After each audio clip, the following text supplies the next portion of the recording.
Halo semua, hari ini aku akan membuat royal choice butter cookies menjadi makanan yang lebih spektakuler. Bagaimana caranya? Stay tune. Bahan-bahan yang kami gunakan adalah butter cookies, susu, gelas, sendok, dan mangkok. Ayo kita buat.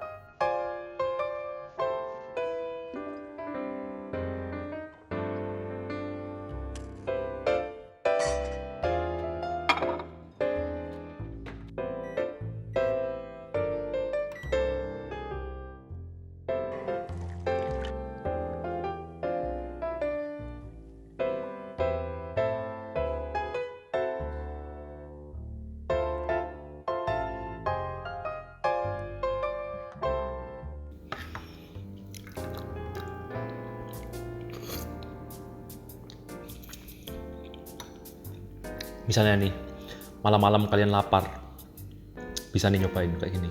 Tinggal susu royal choice digabung. Nggak usah pakai apa-apa lagi, nggak usah ribet-ribet, nggak usah motong-motongin bumbu kayak Indomie. Cuman, pasti kalian kenyang. Enak banget ini.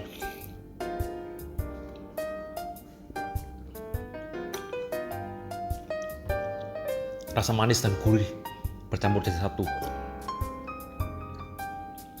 Semoga tips ini bisa bermanfaat bagi kalian semua dan sampai jumpa.